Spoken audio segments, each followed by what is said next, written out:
Bienvenue sur Lyon Télévision, le symbole de la nation. Merci de nous recevoir chez vous à la une de l'actualité ce 7 juillet 2025. La saison pluvieuse s'invite donc dans le quotidien des habitants du littoral. Les pluies diluviennes provoquent au passage des inondations catastrophiques à Douala, capitale économique du Cameroun, entraînant des dégâts importants. Nous ferons donc le point et le constat dans cette édition. À l'approche donc des élections présidentielles prévues en octobre prochain au Cameroun, les régions du Nord affichent donc des tendances électorales contrastées, laissant donc présager une compétition serrée entre les candidats déclarés. L'évaluation de la situation avant la convocation du corps électoral dans ce journal. Et puis, vers la fin de cette édition, nous parlerons en culture de ce mouvement qui prend de plus d'ampleur dans les rues de la cité capitale Yaoundé et Douala. Le mbolé, c'est ce rythme camerounais qui monte en puissance et pratiqué par des jeunes artistes de la rue et ces artistes qui défendent certaines valeurs propres aux jeunes Camerounais. On fera la découverte de ce rythme atypique dans cette édition du 19h30. C'est tout pour le sommaire. Le développement de toutes ces nouvelles, c'est dans quelques instants.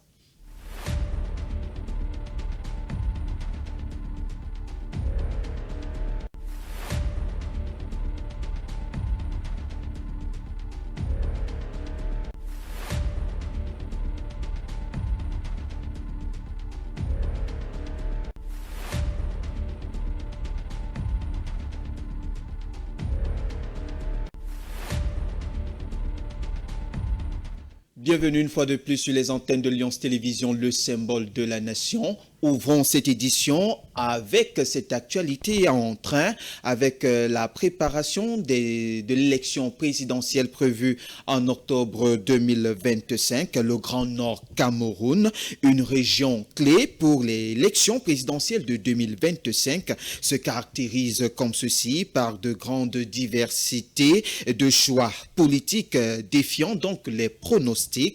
À 7 jours environ de la convocation du corps électoral au Cameroun, la compétition s'annonce très serrée. Le point et l'évaluation avec notre reporter Dominique Owanja.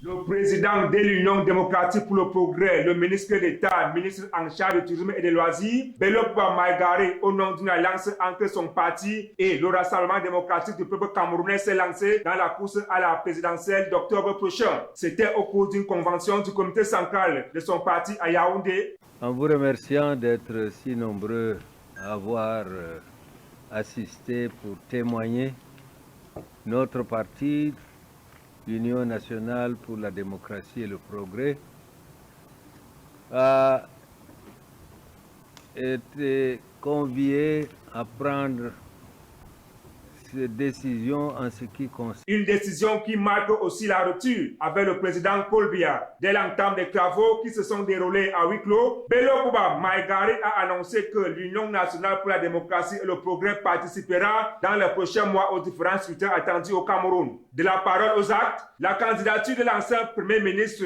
appelée de tout vœu par ses militants et ses partisans, a été formalisée, consacrant un tournant décisif de la vie de ce parti politique.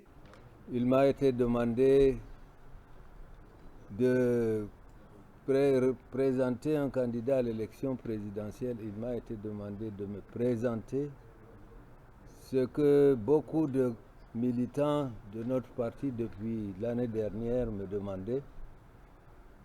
Depuis son entrée dans la majorité présidentielle il y a 28 ans, cet ancien allié du parti de la Flamme a soutenu le président Paul Biya à toutes les élections présidentielles. Après 20 ans d'alliance, le divorce est prononcé. Ce n'est pas la première fois que l'UNDP participe à une élection présidentielle. La première élection présidentielle organisée en 1992, l'UNDP était représentée et j'avais eu l'honneur également d'être le candidat du parti. Donc aujourd'hui, ça ne devrait étonner personne La candidature de Bello Bouba Maïgari représente donc un acte de rupture avec le parti au pouvoir. Une décision qui accentue l'érosion de l'alliance entre le parti présidentiel et les formations politiques du Grand Nord camerounais. En une semaine, deux grands partis politiques issus de ces régions septentrionales très convoitées pour leur suffrage ont en effet dénoncé ces accords. Le Front du Salut national du Cameroun de l'ancien ministre de l'Emploi et de la formation professionnelle Issa Chiroma Bakari a par ailleurs démissionné du gouvernement Joseph John Gouti. Concernant Bello Bouba Maïgari, ce dernier n'a pour l'heure pas abandonné ses fonctions de membre du gouvernement qu'il occupe depuis 28 ans. La course à l'assaut du palais présidentiel de Touzi est désormais... Parlons économie actuellement. Dans cette édition du 19h30, le directeur général de l'Agence des régulations des télécoms, en abrégé arrêté, le professeur Philémon Zozam, vient donc d'infliger comme ceci une sanction financière estimée à un peu plus de 2,6 milliards de francs CFA aux différents opérateurs Orange et MTN Cameroun pour non-respect de leurs engagements contractuels. Le point de cette actualité avec notre reporter Mimi Rose Bidan. Et la qualité des services de consommation électronique, la transparence tarifaire et du non-respect des autres engagements contractuels, le professeur Philémon Zozame, directeur général de l'Agence de régulation de télécommunications, a infligé des sanctions financières sévères à Orange et MTN Cameroun d'une somme de 2,6 milliards de francs CFA. Dans un contexte marqué par l'évolution numérique et la nécessité de garantir aux citoyens camerounais un accès équitable et fluide aux services de ces opérateurs de télécommunications, des tarifications désobligeantes ont été observées suite à une série de contrôles menés par les agents assermentés de l'ART durant le mois d'avril et mai 2024. Ces contrôles ayant été effectués sous plusieurs axes stratégiques du Cameroun, notamment l'axe Yaoundé-Mbalmayo et Bolova-Kiosi et Yaoundé-Mbalmayo et Bolova-Mintom-Tam, ainsi que dans les grandes villes de Douala, y compris des vérifications spécifiques conduites dans les locaux d'Orange et MTN Cameroun sur des pratiques tarifaires inférieures au seuil exigé dans le cahier de charge de ces opérateurs et la violation des droits de consommateurs. Tous ces éléments qui montrent à suffire la sanction infligée à Orange Cameroun à hauteur de 1,4 milliard de francs CFA pour non-respect des obligations de couverture de qualité du réseau, 200 millions de francs CFA pour non-conformité aux règles de tarification. MTN, quant à lui, écope de 1 milliard de francs CFA pour manquement en matière de couverture de qualité. Notons que ces sanctions s'inscrivent dans le cadre des prérogatives conférées à l'ART par le décret numéro 2013/0399 du 27 février 2013 qui garantit le droit de consommation à un service de qualité et ce sur l'ensemble du territoire camerounais. Direction à présent la cité économique, la ville de Douala. Nous sommes là dans la région du littoral Cameroun. Les populations donc du quartier lieu-dit Ndokpassi à Douala, dans la région du littoral, ici même au Cameroun, se sont donc réveillées sous les eaux de la forte pluie qui s'est donc abattue aux premières heures de la matinée. Notre reporter Mimi Rose a chaussé justement les bottes et donc allé à la rencontre de certaines populations de la ville de Douala. Voici son compte rendu. Et sous les eaux. C'est depuis le mardi 1er juillet 2025 que les populations de Douala affrontent une fois de plus de nombreuses inondations. Aujourd'hui, 3 juillet 2025, ce sont les populations du quartier Ndokpassi qui se sont réveillées les pieds dans l'eau après une forte pluie qui s'est abattue aux premières heures de cette journée. Ce qui rend la circulation et les activités impossibles, même si les prévisions météorologiques, selon Météo Art, indiquaient de légères pluies pendant le mois de juillet à Douala, le constat fait en est autre chose. D'intenses pluies s'abattent sur la ville et a pointé du doigt aussi l'incivisme des populations de cette partie du Cameroun. Alors qu'on se souvient encore de ce projet adopté en 2016 par la communauté urbaine de Douala Douala, dénommée Douala Ville durable, qui stipulait la mise en place d'un observatoire du changement climatique, la conception et la mise en œuvre du processus d'aménagement urbanistique des quartiers les plus touchés par les inondations, selon la stratégie de développement de la ville de Douala à l'horizon 2025. En date de juillet de cette année, les populations continuent de souffrir le martyre avec des inondations à répétition. Une montée des eaux qui peut donc causer et entraîner au passage des maladies liées à la mauvaise qualité de l'eau, justement les maladies hydriques qui sont donc, du moins, donc les populations seraient exposées gravement à ces différentes difficultés. À Yaoundé, plus précisément dans la cité capitale politique, les médecins traditionnels se sont donc réunis pour mieux encadrer leurs pratiques avec des chercheurs et médecins holistiques du Cameroun. Un atelier de renforcement des capacités s'est donc tenu au complexe Vivroplan. Objectif, professionnaliser la médecine africaine et poser les bases d'un code éthique adapté à ces réalités locales. Voici le compte rendu que signe notre reporter Pierre Ngati. Mombankolo, arrondissement de Yaoundé 2e. C'est ici au complexe Vivroplan du Cameroun que les praticiens venus de divers horizons se sont retrouvés. Pendant plusieurs heures, ils ont pris part à un atelier de renforcement des capacités organisé par l'Organisation des chercheurs et médecins holistiques du Cameroun. Le sujet que nous avons abordé ici portait sur de bonnes pratiques et certains aspects sur les pratiques pharmaceutiques.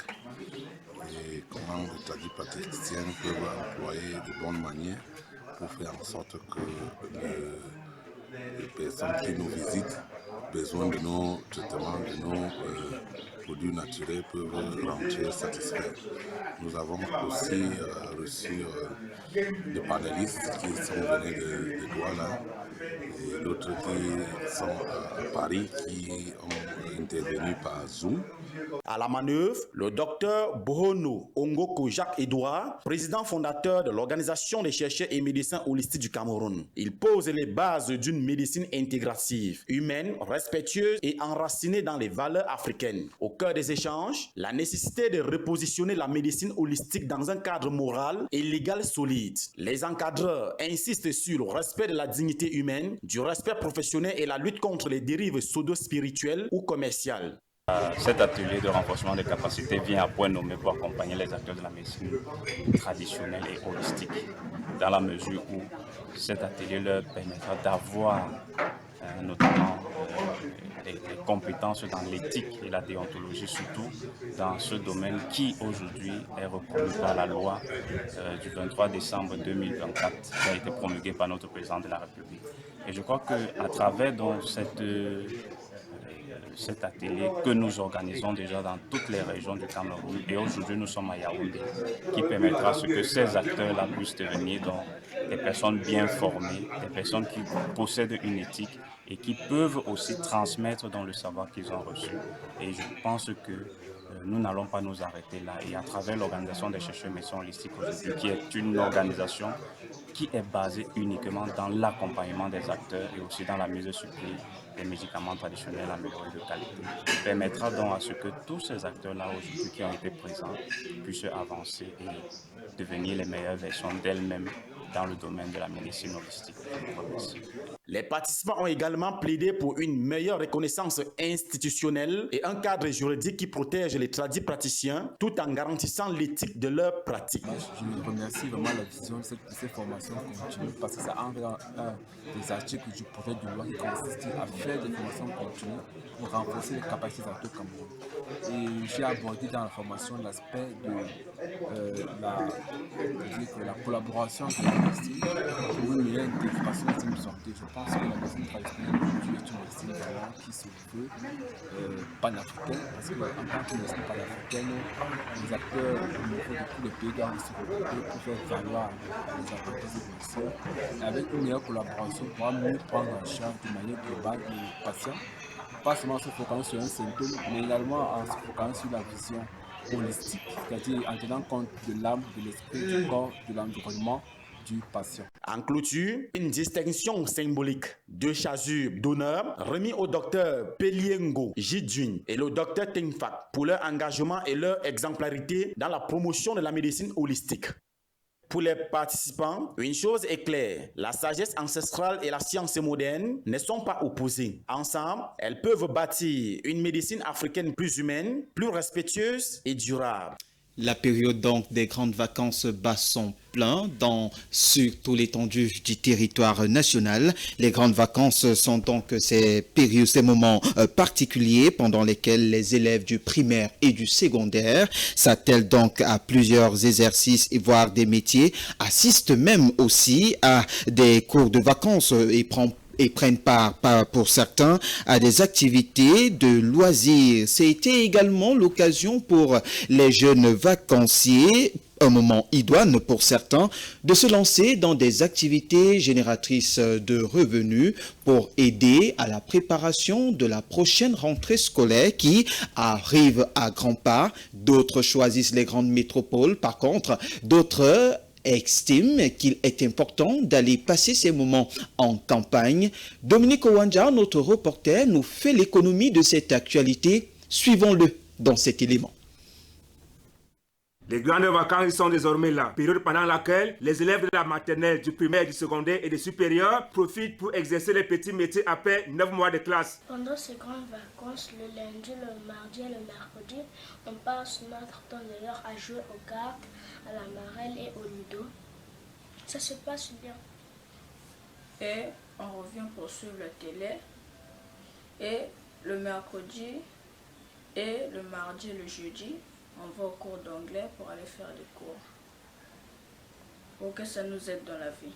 Un break plus ou moins mérité après les peines endurées pendant toute l'année scolaire. Le vœu de chacun étant de passer ces moments de joie et de liberté, soit auprès des amis, soit auprès des plus proches en famille. Période pouvant se passer en ville ou en zone rurale. À en croire certains parents, c'est un moment idoine pour les enfants de passer les grandes vacances au village. Avec les grands-parents, question de s'imprégner de certaines valeurs culturelles, traditionnelles et ancestrales. Et également de prendre part aux activités de loisirs et sportifs tels que les championnats de grandes vacances. Présentement, mes enfants sont en vacances au village avec leur grand-mère et madame aussi. Ils ont des travaux champêtres et la deuxième préoccupation, c'est s'habituer à leur langue maternelle. Comme nos familles actuellement sont dans des conflits, c'est pourquoi certaines personnes préfèrent se rétracter et vivre avec leurs enfants. Parce qu'avant, ce n'était pas comme ça. Avant, les enfants allaient au village, on savait que la grand-mère est là-bas. Tellement que le temps passe et la société se transforme de manière négative,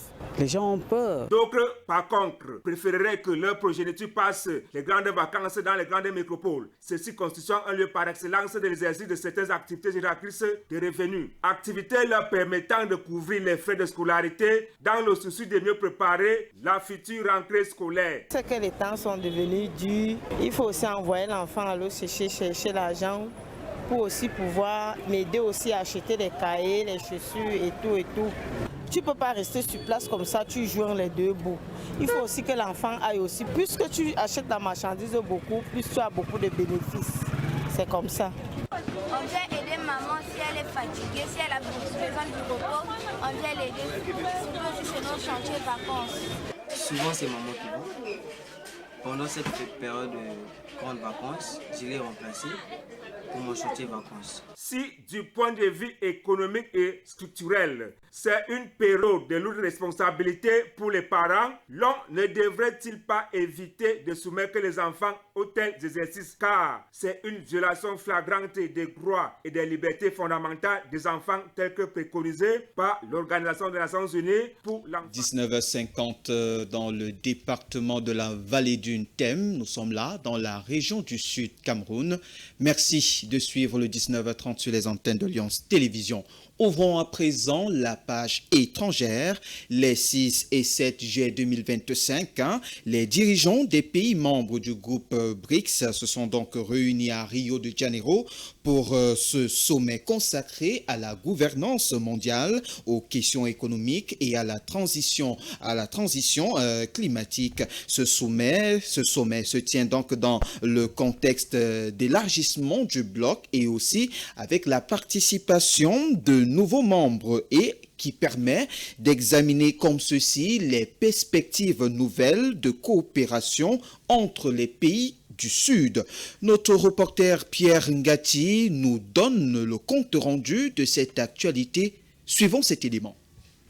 C'est dans la ville de Rio de Janeiro que s'est tenue la 17e édition du sommet des BRICS les 6 et 7 juillet 2025. Des délégations de 11 pays membres ont pris part aux travaux dans un cadre élargi marquant la nouvelle configuration du groupe depuis son ouverture à plusieurs États supplémentaires. Les discussions ont porté sur les réformes des institutions internationales, la coopération financière entre les membres, le commerce en monnaie locale ainsi que les stratégies de lutte contre le changement climatique. Un document final a été adopté à l'issue des travaux, traduisant les grandes lignes des échanges. Parmi les axes abordés figurent la gouvernance économique mondiale, la place des pays émergents dans les mécanismes décisionnels internationaux et la création d'outils communs pour renforcer les échanges sud-sud. Des propositions ont également été formulées en matière de financement climatique et le développement durable. La rencontre a enregistré la participation de plusieurs chefs d'État et de gouvernement ainsi que des représentants de haut niveau. Le sommet s'est achevé par une séance plénière au cours de laquelle les différentes conclusions ont été synthétisées et présentées aux médias. Ce rendez-vous de haut niveau s'inscrit dans la continuité des précédents sommets et ouvre la voie à de nouvelles initiatives multilatérales dans le cadre du groupe BRICS élargi. Un sommet qui peut en cacher un autre, direction comme ceci, la Russie, où se tient donc le 4e forum économique eurasien, qui offre comme ceci une plateforme pour renforcer les liens économiques entre les pays de la région et explorer de nouvelles opportunités de croissance et de développement.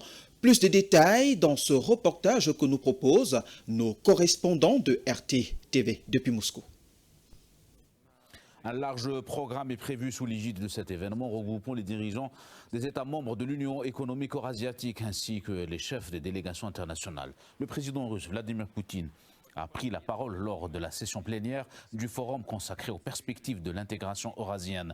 Selon le président russe, le produit intérieur brut combiné des membres de l'Union est passé de 1,6 à 2,6 milliards de dollars. L'échange commercial avec les pays tiers s'est vu augmenter de 38%. Ce chiffre s'élevant désormais à 800 milliards de dollars. L'ensemble des échanges mutuels a doublé pour atteindre les 97 milliards de dollars. Le dirigeant russe s'est également exprimé sur la transition vers le système de paiement régional.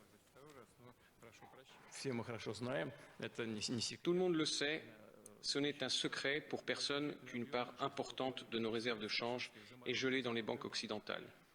L'Occident ne cesse de parler de nous dérober notre argent. Dès que cela se produira, la transition vers la régionalisation des systèmes de paiement s'accélérera certainement et deviendra irréversible.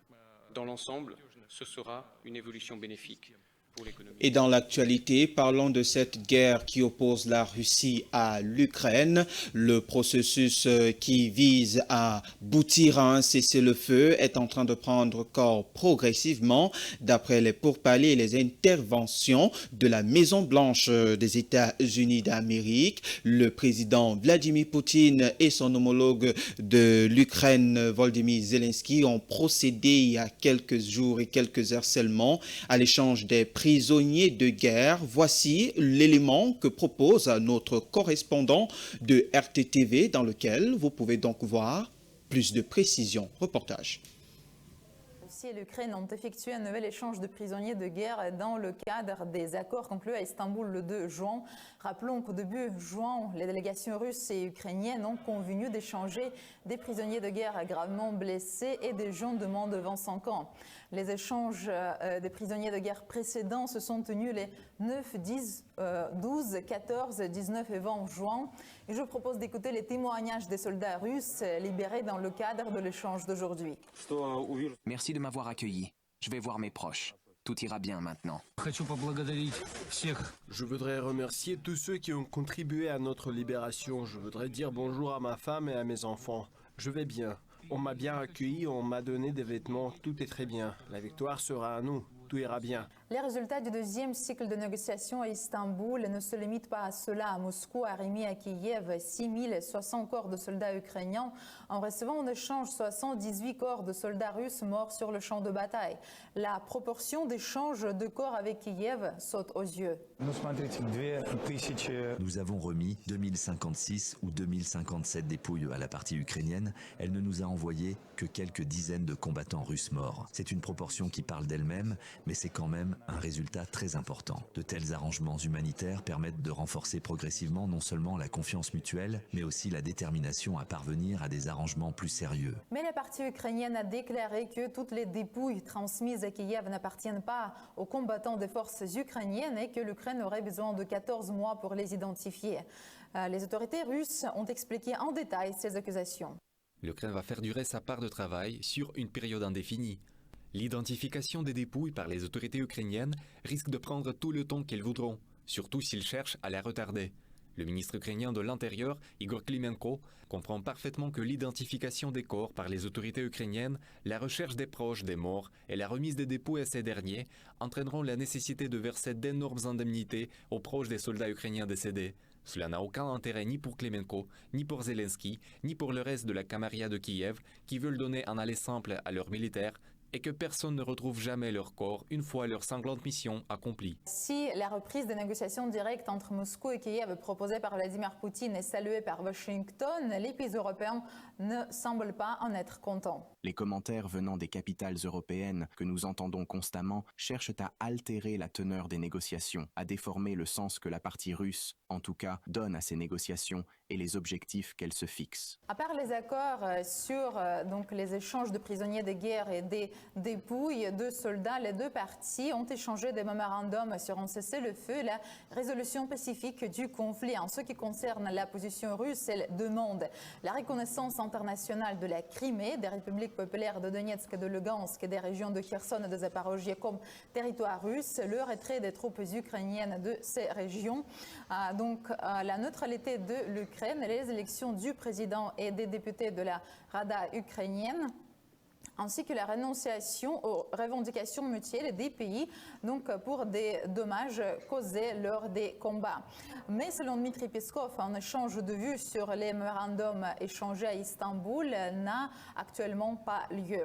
La question qui intéresse le monde entier, quand est-ce que le troisième cycle de négociations russo-ukrainiennes aura lieu? Le 19 juin, Vladimir Poutine a déclaré que le troisième cycle de négociations pourrait avoir lieu après le 22 juin. Le représentant permanent de la Russie auprès de l'ONU, Vassily Nebenzia, a également mentionné cette date et c'est aujourd'hui que Dmitry Peskov a déclaré que la date du troisième cycle de négociations avec l'Ukraine sera déterminée après la fin d'échanges de prisonniers. Il reste à attendre et espérer que l'Ukraine écoutera. Mettons le cap à présent dans le département de la Mefou et Yafamba, plus précisément allons dans l'arrondissement d'Isseux où se tient depuis quelques jours seulement le lancement de ce championnat de vacances baptisé championnat de vacances sur la fraternité et la solidarité qui s'est donc tenu du côté de Bekwa, une petite localité, village intégrant de l'arrondissement d'Isseux qui a donc vu sur ses terres un regroupement de ses fils autour du ballon rond. Question de célébrer avec faste et solennité le football d'une autre manière et de célébrer entre-temps la solidarité entre les frères et de promouvoir l'aspect culturel qui tend à disparaître progressivement. Notre équipe constituée de Pierre Ngati et de Serge Mahop, voici leur compte rendu. C'est au rythme des cuivres et des percussions que la caravane festive a quitté le centre-ville de Seux pour la direction du village Benoît-Bekwa. Objectif, lancer la première édition du tournoi de fraternité, une initiative portée par l'un des fils du terroir, soucieux de raviver les liens communautaires par le sport. Pour la barre, que je suis d'abord un jeune. Ça peut repartir sereinement avec aux prises selon dégagement de ce village. Et c'est plutôt bien contrôlé. Quand j'étais cette formation de maison blanche qui concède, on partait de part et d'autre pour s'amuser. Nos frères, les frères, les sœurs, plus revenir au village, faire des activités dans notre village, réveiller le village, notre village, communément appelé Mokéa. Pourquoi Wambeno puisse avoir un éclat particulier. Le plus jeune chef de l'arrondissement de Seux, Sa Majesté Atangana Michel Junior, salue l'initiative du promoteur du tournoi et appelle la jeunesse du village à suivre cet exemple. Il exhorte également les ressortissants vivant en ville à revenir investir dans leur localité d'origine. Numéro 6, Gauthier, qui contrôle sur son pied gauche. Il retrouve son frère dans l'entre-deux. Les populations de notre administrés qui ont tenu à... Belle déviation, on peut reconstruire avec ce 1-2. Ça repart très rapidement. Bien joué dans l'entre-deux, qu'est-ce qui va se passer? Heureusement, il s'est précipité, plus de peur que de mal dans cette défense de Porto. Présent à l'ouverture, le maire de Seux a exprimé toute sa satisfaction. Il salue une action qui promeut le vivre ensemble et invite les populations à s'impliquer davantage dans la vie citoyenne, notamment en s'inscrivant sur les listes électorales pour faire triompher leur parti lors de la présidentielle d'octobre 2025. Les sentiments que nous avons assisté à ceci. On rappelle que le score de la partie est toujours de 0 but partout. Pour un jeune qui fait pour la première fois, vous voyez autant de personnes, vous comprenez qu'il y avait un manque et il a su combler le manque en question. Toute la jeunesse que vous voyez là est acquise à la cause du président de Benoît. Et nous sommes là pour les comporter, pour leur dire que le président Poulbia est le meilleur qu'il le maîtrise. Donc il a travaillé durant des années pour l'atmosphère et que nous n'avons rien à craindre, surtout accompagné de sa notabilité. Côté sportif, la première affiche féminine a opposé les Gueuses Précis FC à Obap FC. Après un match serré soldé par un score nul et vierge, la séance de tir au but a souri au PSG d'Obap qui décroche son ticket qualificatif pour la finale. Chez les hommes, le duel entre Maison Blanche et FC Porto s'est lui aussi achevé sur un score de parité. Un résultat que le capitaine de Maison Blanche accepte avec sérénité et confiant pour la suite du tournoi.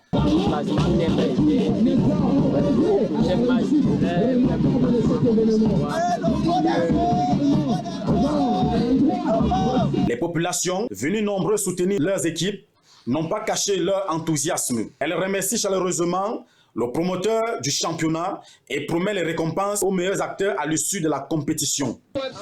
Qui s'avère très dangereux cet après-midi et qui, n'est-ce pas, maîtrise parfaitement le latéral et qui maîtrise les déplacements de son vis-à-vis mondial. Oh là là, maîtrise un tout petit peu. Parce que ça nous permet de quelques dans cette partie.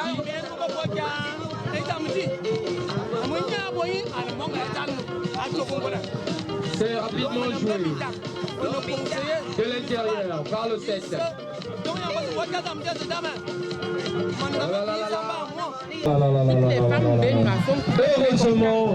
Heureusement pour Augustin Noël, la flèche Bidoumou, très vigilant cet après-midi. Il sanctionne encore et encore pour rétablir l'équilibre dans les émotions. Le village Benoît-Bécois s'apprête à vibrer pendant plusieurs semaines au rythme du ballon rond. Dans cette effervescence, une promesse fait déjà rêver les habitants. La réhabilitation de leur route par les autorités locales, signe d'un avenir tourné vers le développement. Un tournoi qui peut en cacher un autre, c'est le championnat sport-vacances Colavolo édition 2025 qui bat son plein. Hier dimanche, s'est donc tenue la cérémonie solennelle de lancement des activités qui a débuté par un marathon en matinée suivi par un match de gala ouvert par des femmes qui ont donc tenu à exprimer leur talent. Voilà, le couple de jeunes, les jeunes équipes masculines se sont donc affrontés face à un public venu très nombreux soutenir et saluer le talent de ces jeunes Camerounais qui s'expriment à travers le ballon rond. Voici la célébration, un vibrant hommage adressé à Maître Zin Laurent qui est donc célébré par ses pères, par ses fils, dans ce reportage qui signe tout simplement la rédaction centrale de Lyon TV. Une rencontre étincelante entre Monaco FC de Mvogze en bleu et Cadeau FC de Ngat 1 en jaune pour marquer le lancement solennel du championnat baptisé Nkolavolo Sport Vacances, édition dédiée à Maître Zé Laurent, patriarche de la localité dont la riche carrière inspire la jeunesse des Ceux. Le but principal, c'est le regroupement de tous les jeunes qui sont en ville pour qu'ils retrouvent, qu'ils reconnaissent leur héritage patrimoine, qu'ils s'habituent avec leurs cousins du village, qu'ils apprennent aussi à parler notre dialecte parce que ça se perd. du jour au lendemain.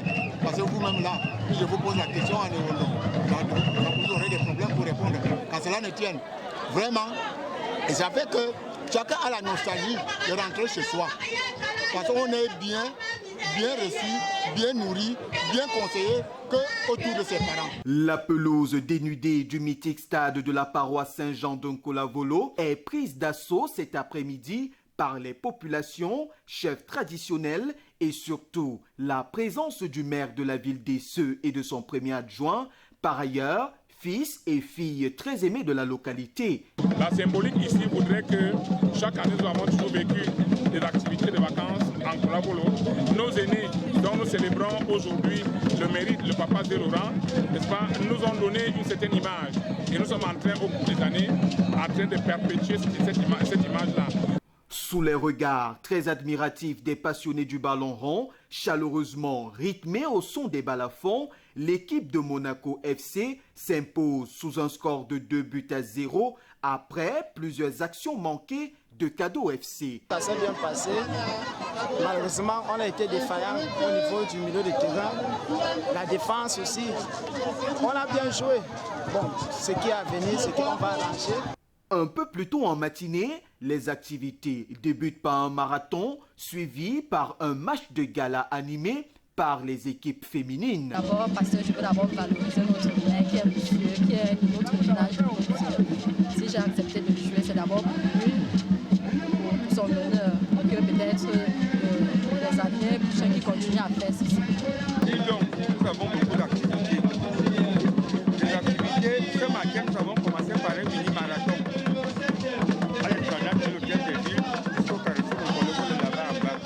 Il y avait les femmes, les seniors et les juniors. L'arrivée a été ouverte par le directeur, celui-là qui s'occupe de l'installation matérielle des manifestations sportives. Pendant environ 8 semaines, des jeunes talentueux s'affronteront dans diverses disciplines sportives. Cette édition vient rendre hommage à Maître Zélaurent pour son engagement au développement durable dans la localité. Nkola-Volo Sport Vacances, plus qu'un événement sportif, c'est un tremplin pour les jeunes. En culture à présent, parlons donc de ce mouvement qui monte en puissance, le Mbolé, danse urbaine qui grandit de plus en plus à travers plusieurs mouvements. On parle de Mbolé Evolution, Mbolé 237, porté par Sid Paco et qui évolue avec DJ Lexus, Petit Malo, Petit Virus et également ces nombreux artistes avec Junior Bellinga qui se défilent au quotidien. Question de porté au firmament le mouvement Mbolé dans le Cameroun. La page découverte de ce journal s'attarde donc et s'intéresse un tant soit peu sur une danse urbaine mythique qui ne cesse de prendre de l'ampleur et de porter des valeurs très honorables. Le Mbolé, c'est quoi? Le Mbolé, c'est tout simplement cette danse qui nous amène tout simplement à aller découvrir ces nouveaux mouvements, ces différents rythmes et surtout ce beau texte qui est donc proposé par ses meilleurs artistes. Reportage signé tout simplement Mimi Rose Bidan.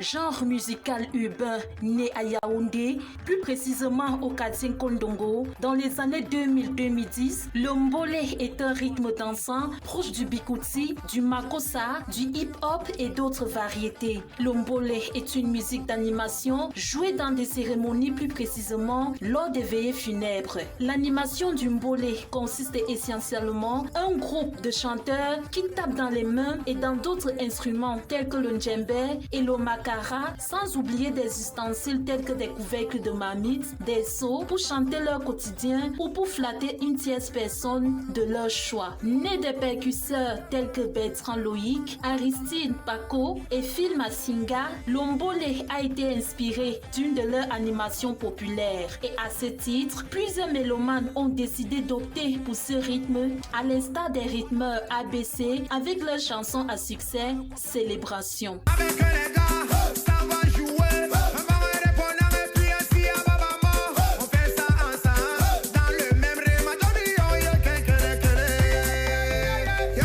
Petit Malo, Happy Defoulan, le groupe Les Cancan Boys, Petit Beaux-Arts et plein d'autres encore. Lombole s'est vu révolutionner au fil du temps lorsqu'on l'associe à d'autres genres musicaux, tels que le gospel, comme l'artiste Junior Bellinga, artiste gospel, avait sa chanson « Je m'envolerai ».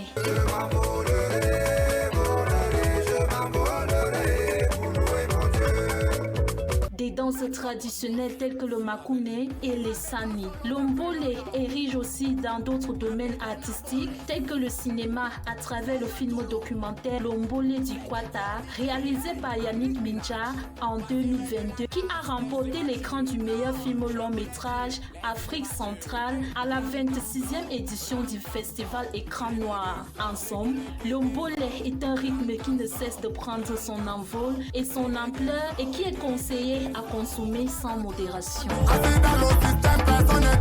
Lombole, le meilleur pendant, c'est d'abord les mains, comme on le dit généralement dans les rues de Douala et de Yaoundé. Avant de refermer cette édition du 19h30, allons faire lecture de ces différentes communes qui se sont démarquées de par leur propreté, les plus propres, ou du moins les communes les plus propres, classées pour la 39e édition de la Journée mondiale de l'habitat. Voici le classement des 10 meilleures communes les plus propres au Cameroun.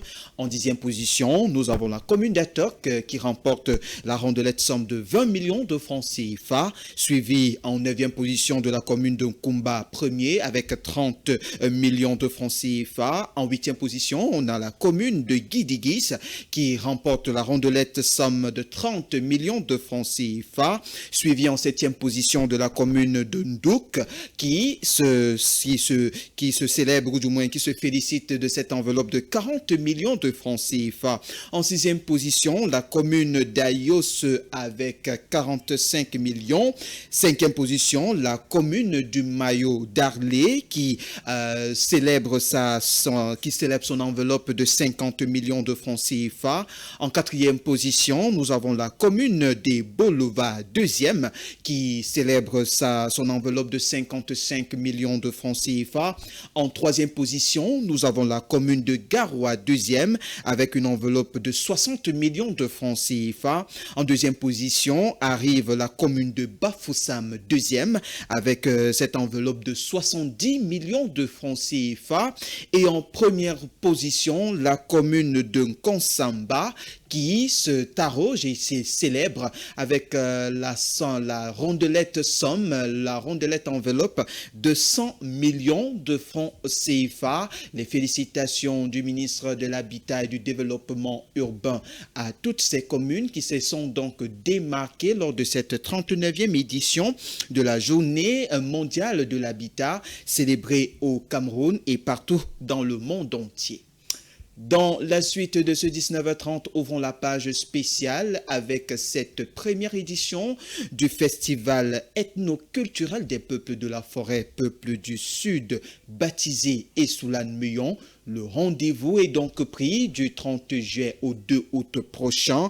La célébration est donc placée sous le thème « Racines et Renaissance, honorer le passé et inspirer l'avenir ». Plusieurs artistes camerounais et sur le plan international vous donnent donc rendez-vous au complexe sportif des Boulevards pour célébrer la culture des peuples de la forêt, des peuples de l'eau et en particulier des peuples du Sud.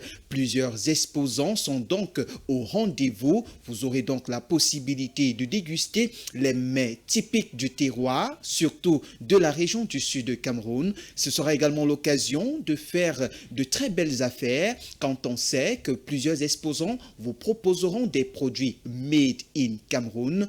Un événement qui voit donc l'onction du ministère des Arts et de la Culture. Voici donc le rendez-vous de l'année. Ne manquez surtout pas, du 30 juillet au 2 août 2025, retrouvons-nous tous au complexe sportif des Boulevards pour célébrer la première édition du festival ethnoculturel des peuples de la forêt, peuples du Sud, Essoulan-Meillon. Madame, Monsieur, c'est donc la fin de cette édition du 19h30 journal préparé avec l'ensemble des équipes techniques et rédactionnelles. Merci de nous avoir suivis, Madame, Monsieur. N'hésitez surtout pas à consulter notre actualité sur nos plateformes numériques, Facebook, YouTube et surtout Instagram baptisé Lions Télévision. Merci une fois de plus de nous avoir suivis. Donnons-nous rendez-vous demain. Lorsqu'il est 19h30 sur les antennes de Lions Télévision. Bien bonsoir à tous.